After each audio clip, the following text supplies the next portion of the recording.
Hey, what's up, guys? I don't recommend this as an exercise because there's several different ways you could injure your wrist doing this, but I have that this is a great way to stretch the pronator teres and kind of give it some relief from always being constricted and contracted. So just like, if your biceps always at 90 degrees or closer and always really tight when you arm wrestle a lot, well, with whatever you're doing with your bicep, this is going to help lengthen it as if straightening your arm. Okay? Don't let your wrist go back at all.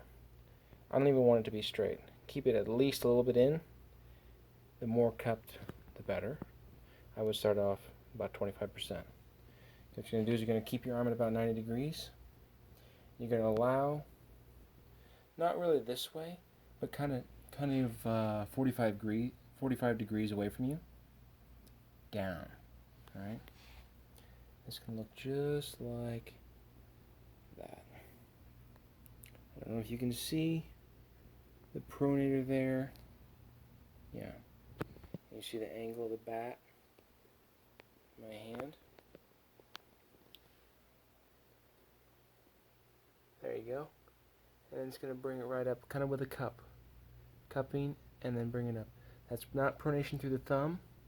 You could tuck this, make it even more perfect for an exercise, but also for the actual stretching. I find that it's better to do it without the thumb.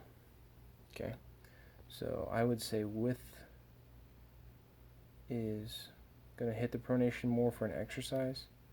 This is what you want to do for the stretch, and I don't recommend that you use this as an exercise. It's going to hurt your wrist.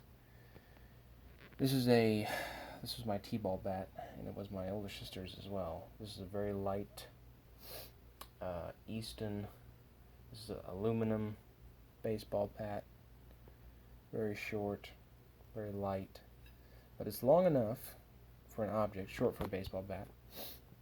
It's long enough that it gets the weight far away from you, and it's a similar shape throughout, so it's easy to control, and it's, as I said, lightweight, so there's low risk to you injuring your wrist, or lower than if it was heavy.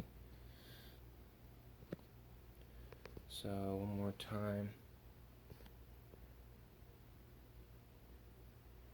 and then back up, down, back up, down, back up. Just like any other pronation exercise, the range of motion is going to be from fully supinated or losing to roughly neutral. It's not going to be any offensive range of motion, but again, that's where you spend a lot of your time on the table. That neutral to offensive, or that slightly defensive.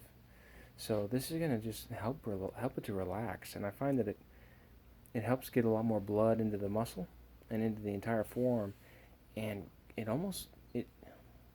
I don't know if it's preventing seized tendons for me.